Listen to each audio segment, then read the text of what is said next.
உண்மையிலேயே பிரச்சனையை சால்வ் பண்றதுக்கு இவங்களுக்கு இன்ட்ரெஸ்ட் இருக்காங்கிறது தான் ரொம்ப முக்கியமான கேள்வி. And all set and ton எல்லா இந்த ட்ரக் அப்படிங்கிறது ஒரு மேஜர் ப்ராப்ளமா பார்த்து ஸ்டேட் போலீஸ், என்சிபி எல்லாருமே ஒரு பயங்கர அயன் ஹேண்டோட இதை வந்து கண்ட்ரோல் பண்றது ரொம்ப முக்கியம். இதை கண்ட்ரோல் பண்ணலைன்னா நாளைய ஜென்ரேஷன் ஆல்ரெடி நம்ம வந்து மிகப்பெரிய அளவில் இழந்துட்டு இருக்கிறோம். அவங்க வந்து எந்த விதமான சென்சஸும் இல்லாம, ஒரு சிந்திக்கிற திறன் இல்லாம ட்ரக்குக்கு அடிக்ட் ஆயிட்டு எவ்வளவு பேர் வந்து அதுக்கு அடிமையாயிட்டு இருக்கிறாங்க அப்படிங்கிறதெல்லாம் கேள்விப்படுறோம், பார்க்குறோம்.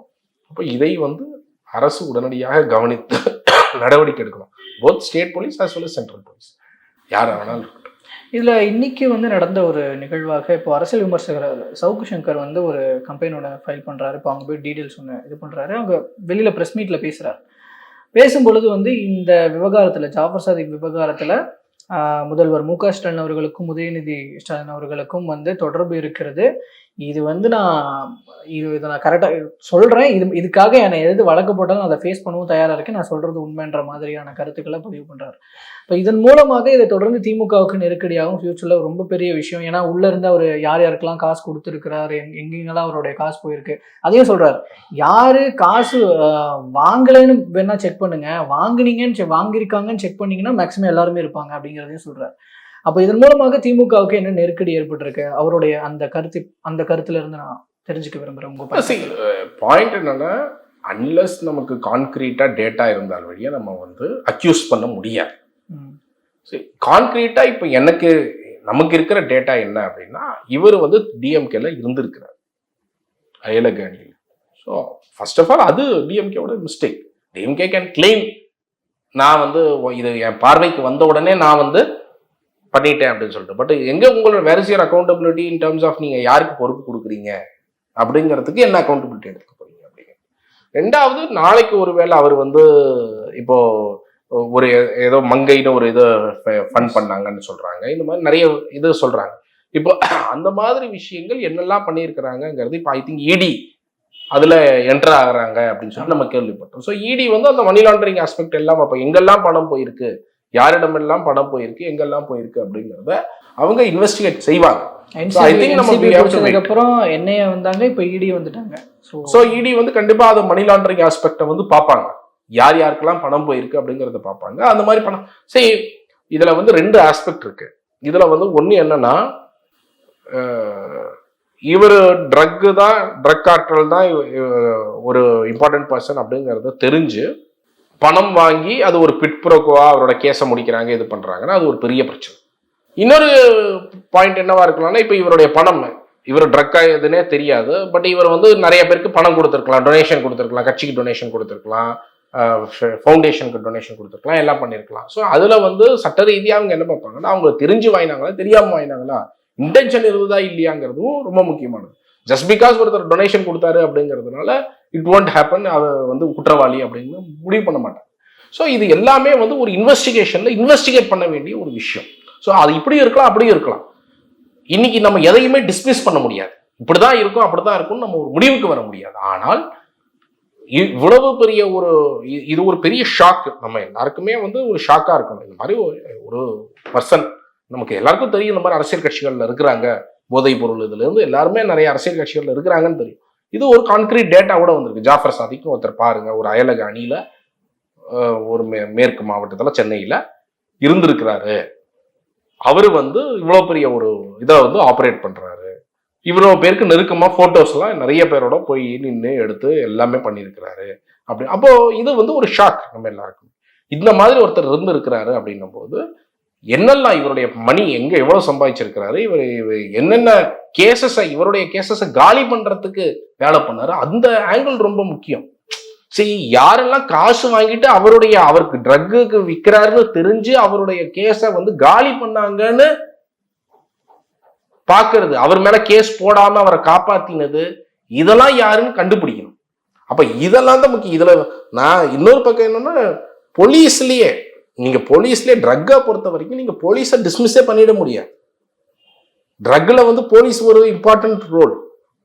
நிறைய இடங்கள்ல போலீஸ் நடவடிக்கை எடுக்கிறது கிடையாது ட்ரக் ப்ராப்பரா அப்படின்னும் போது, அப்போ எந்தெந்த போலீஸ் அதுல இன்வால்வ் ஆயிருக்காங்க, இது எல்லாமே வந்து நீங்க இன்வெஸ்டிகேஷன்ல கொண்டு வந்து யாரா இருந்தாலும் அவங்க மேல நடவடிக்கை எடுக்கப்படணும், அவங்க மேல எஃப்ஐஆர் பதிவு செய்யப்படணும், இன்வெஸ்டிகேஷன் நடக்கணும், எடுக்கப்படணும்.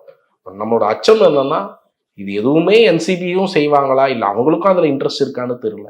அதுவும் அவங்களுமே எலெக்ஷன் வரைக்கும் ஒரு எலெக்ஷன் அஜெண்டாவாக தான் இதை பண்ணுறாங்களோ அப்படிங்கிற ஒரு டவுட் இருக்குது. அந்த மாதிரி செஞ்சாங்கன்னா அதை விட இந்த மக்களுக்கு செய்யக்கூடிய துரோகம் எதுவுமே இருக்க முடியாது. நான் என்ன சொல்லுவேன்னா, அவர்கள் உண்மையிலே இதெல்லாம் வந்து போதை அப்படிங்கிறது ஒரு மிகப்பெரிய மக்களுடைய பிரச்சனையாக பார்த்து இந்த இன்ஸ்டிடியூஷன்ஸ்லாம் ப்ராப்பராக இண்டிபெண்ட்டாக, அது யாராக இருந்தாலும் எந்த அரசியல் கட்சியில் இருந்தாலும் சரி, கண்டிப்பாக அவங்க ப்ரோவ் பண்ணாங்கன்னா பிஜேபியில் இருக்கிற 4 பேர் கிடைப்பாங்க, ஒவ்வொரு கட்சியில் இருக்கிற 4 பேர் கிடைப்பாங்க.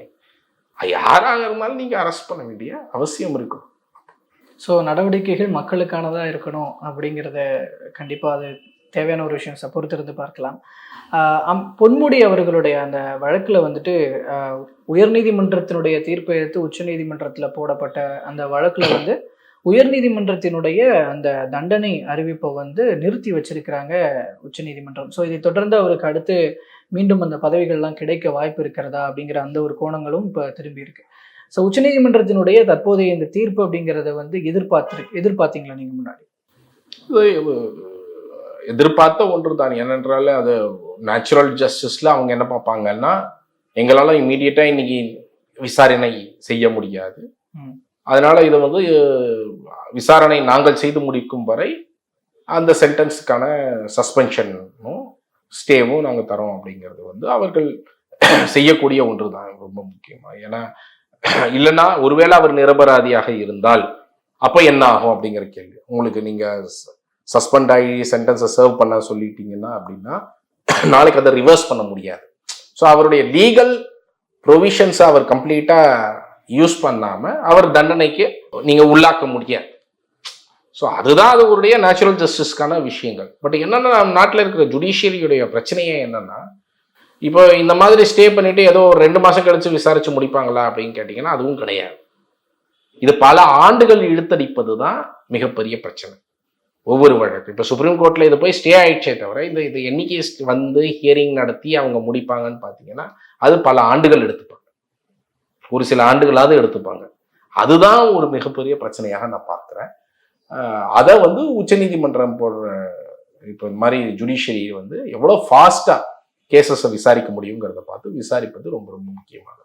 ஸோ அது விசாரித்து ப்ராப்பராக அதுக்கு அவருக்கு தண்டனை கொடுப்பது, இந்த மாதிரி ஹைகோர்ட் ஆர்டரை வந்து அவங்க அப்போல்ட் பண்ணி அவருக்கு தண்டனை கொடுக்கறதுங்கிறது ரொம்ப முக்கியமானதாக நான் பார்க்குறேன். ஆனால் இது இப்போ ஆர்எஸ் பாரதி அவருடைய கருத்துப்படி பார்த்தா இது பொன்முடிக்கு வந்து ஒரு முதற்கட்ட வெற்றி, இறுதியாகவும் இவர் ஜெயிப்பார் அப்படின்ற ஒரு விஷயத்த பதிவு பண்ணியிருக்கிறார். சட்டம் தெரிந்தவங்க யாரும் அதை அப்படி சொல்ல மாட்டாங்க. ஏன்னா எனக்கு தெரிஞ்சு ஆர்எஸ் பாரதி அவர் சொல்லியிருக்கிறாரு, அது அவங்க அரசியல் ரீதியாக சொல்லக்கூடிய கருத்தாக வேணா இருக்கலாமே தவிர, மற்றபடி நீங்கள் ஒரு சேயிங் ஆஃப் சென்டென்ஸ் அப்படிங்கிறது அது ஒரு நேச்சுரல் ஜஸ்டிஸ்க்கு அவருக்கு அவருடைய வாய்ப்பை அவர் வந்து அனைத்து வாய்ப்புகளையும், ஒரு குற்றவாளியாகவே இருந்தாலும் அனைத்து வாய்ப்புகளையும் அவங்க பயன்படுத்திட்டு தான் நீங்கள் வந்து அவங்கள குற்றவாளி சொல்லலாம். ஸோ இப்போ ஹைகோர்ட் குற்றவாளின்னு சொல்லியிருக்கு, நாளைக்கு சுப்ரீம் கோர்ட்டில் அவருக்கு ஒரு ஆப்பர்ச்சுனிட்டி இருக்கு, அந்த ஆப்பர்ச்சுனிட்டியை அவர் ஃபுல்லாக யூஸ் பண்ணாமல் நீங்கள் அவரை குற்றவாளின்னு அவருக்கு தண்டனை கொடுத்துட முடியாது. ஸோ அந்த சுப்ரீம் கோர்ட் வந்து என்ன சொல்லுது, என்னால் நாளைக்கு இப்போ சுப்ரீம் கோர்ட் என்ன பண்ணலாம், இன்னொரு ஆப்ஷன் இல்லை சுப்ரீம் கோர்ட்டுக்கு, வாங்க கேஸ் எடுத்துட்டு வாங்க, இப்பவே வாதாடுவோம், அடுத்த ஒரு 10 நாள்ல வாதாடி முடிச்சு இல்லை ஒரு வாரத்துல வாதாடி முடிச்சு நாங்க தீர்ப்பு கொடுக்குறோம்னு சொல்லலாம். ஆனா சுப்ரீம் கோர்ட் என்ன பாக்குறாங்க, எனக்கு இவ்வளவு கேஸ் பெண்டிங்கா இருக்கு, அப்ப இது லைன்ல வரணும், எனக்கு நான் ஒரு 3 வருஷம் 4 வருஷம் முன்னாடி வந்த கேஸே இப்பதான் நான் ஹியரிங் நடத்திட்டு இருக்கிறேன், 6 வருஷம் போட்ட எலக்ட்ரல் பாண்டே நான் இப்பதான் தீர்ப்பு கொடுத்துருக்கிறேன், ஸோ இது வந்து லைன்ல வரட்டும்னு சொல்லி அப்ப லைன்ல வர வரைக்கும் அந்த நேச்சுரல் ஜஸ்டிஸ் அவருக்கு இருக்கணுங்கிறதுனால அந்த சஸ்பென்ஷன் ஆஃப் சென்டென்ஸ் ஸ்டேங்கிறத கொடுக்குறாங்க. ஓகே, ஸோ இந்த விஷயம் மறுபடியும் அவர் திரும்ப அந்த தண்டனை பெற்று உள்ள போறதுக்கான வாய்ப்புகளும் இப்போ இருக்கு. அதெல்லாம் விசாரணையெல்லாம் முடிஞ்சதுக்கு அப்புறம் தான் அது வந்து சுப்ரீம் கோர்ட் வந்து வாதத்துக்கு எடுத்த பிறகுதான் தெரியும். அந்த வாதத்துக்கு நாங்க எடுத்து நாங்க ஒரு தீர்ப்பு கொடுக்கும் வரை இந்த சென்டென்ஸை வந்து நாங்க சஸ்பெண்ட் பண்றோம், ஸ்டே ஒன்று கொடுக்குறோம் அப்படிங்கிறது தான் அவங்க சொல்றாங்க.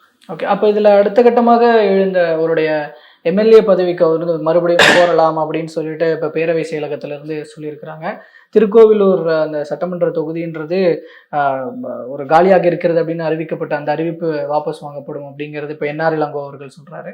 ஸோ இப்போ இந்த விஷயங்கள் இப்போ அடுத்து அவருடைய அரசியல் அவர் நிர்வாக ரீதியிலான அந்த பதவி அந்த விஷயத்துல அடுத்து உங்களுடைய பார்வையில் அது எவ்வளவு சீக்கிரத்துல கிடைக்கும், அவர் எவ்வளவு சீக்கிரத்தில் மீண்டும் பதவியை பெற்று வேலையை தொடங்குவார்? ஐ திங்க் ஸ்டே கொடுத்துட்டாங்கன்னா உடனடியாக பண்ணிடுவாங்க.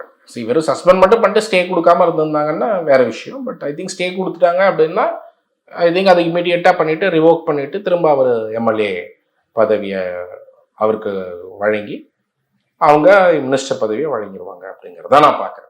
ஓகே. ஸோ இங்கே உயர்நீதிமன்றம் ஒரு அமைச்சராக இருந்தவருடைய அந்த முந்தைய வழக்கை திரும்ப எடுத்து இப்படி பண்ண இந்த விஷயத்துல உச்சநீதிமன்றம் இப்படியாக சொல்லியிருக்கு. இந்த வழக்கு இப்படியே பார்த்தா அடுத்த கட்டமாக இன்னும் சில அமைச்சர்கள் மேலே இதே மாதிரி சோமோட்டோவா எடுத்த வழக்குகள்லாம் இருக்கும் பொழுது இப்போ அதில் வர தீர்ப்புகளுக்கும் இந்த ஒரு நிகழ்வுன்றது பிரதிபலிக்கும் அப்படின்னு எதிர்பார்க்கலாமா? இல்லை அதுலலாம் இன்னும் ட்ரையலே நடக்கலை.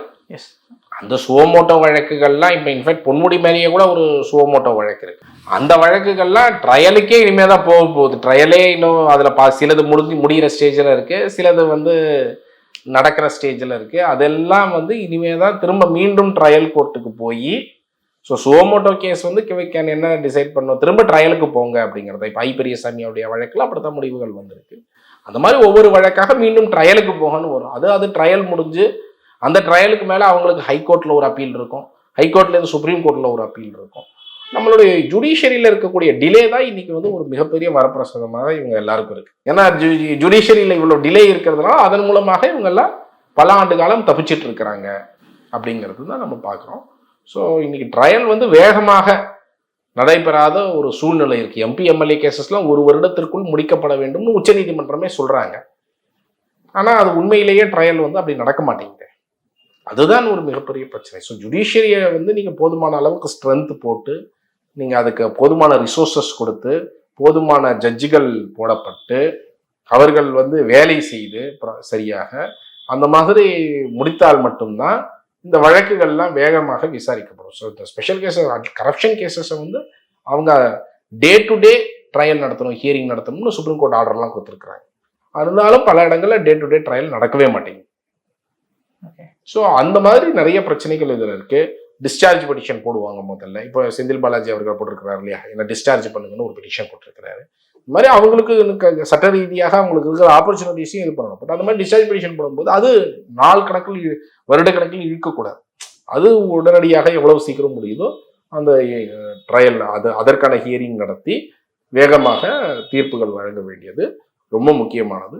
ஸோ அது ஒரு ஜுடிஷியரியில் இருக்கக்கூடிய ஒரு மிகப்பெரிய பிரச்சனை. அரசாங்கங்களும் ஜுடிஷியரிக்கு போதுமான ரிசோர்சஸ் கொடுக்காததன் மூலமாக அவர்களுடைய அரசியல்வாதிகளை காப்பாற்றிக் கொள்வதற்கான ஒரு வழியை ஏற்படுத்தி வச்சிருக்கிறாங்க. ஓகே. ஸோ நான் இப்போ நிறைவாக தெரிஞ்சுக்க விரும்புறது ஒரு பொதுவான கேள்வி. அப்போ ஜுடிஷியரியில் இந்த மாதிரியான காலதாமதங்கள் இருக்கிறது அப்படிங்கிறது வந்து ஒரு விரைவான விசாரணையும் உடனடி தீர்ப்பும் அப்படிங்கிற அந்த விஷயத்த அச்சீவ் பண்ண முடியும்னு நினைக்கிறீங்களா, முடியாது? அப்போ அதுக்கு பொலிட்டிக்கல் வில் வேணும். அதுக்கு வந்து அரசாங்கம் தான் கடைசியில் பாராளுமன்றமும் சட்டமன்றமும் தான் அதுக்கு போதுமான ரிசோர்ஸஸை கொடுக்கணும் நீதித்துறைக்கு. ஸோ காலதாமதமே அங்கதான் ஆகுது. உங்களுக்கு போதுமான ரிசோர்ஸஸை கொடுக்கலன்னா போதுமான நீதிமன்றங்களை உருவாக்கல, போதுமான ஜட்ஜஸ்க்கான வழிகளை உருவாக்கணும். அதனால இது எல்லாமே எக்ஸ்பேண்ட் செய்யப்படணும். அப்போ இதெல்லாம் வந்து போதுமான ரிசோர்ஸஸை கவர்மெண்ட் ஆஃப் த டே கொடுக்க மாட்டேங்கிறாங்க. அதுக்கு காரணம் அவங்க நிறைய ஜுடிஷியரியில் வந்து இது பண்ணிட்டாங்கன்னா அவங்களுக்கே பிரச்சனை ஆகும்னு பார்க்குறாங்க. அதனால இது வந்து ஒரு மிகப்பெரிய, அதனாலதான் ஜுடிஷியல் ரிஃபார்ம்ஸ் அப்படிங்கிறது ரொம்ப முக்கியமான ஒன்று. அதில் கவனம் செலுத்த வேண்டியது ரொம்ப ரொம்ப அவசியமான ஒன்று.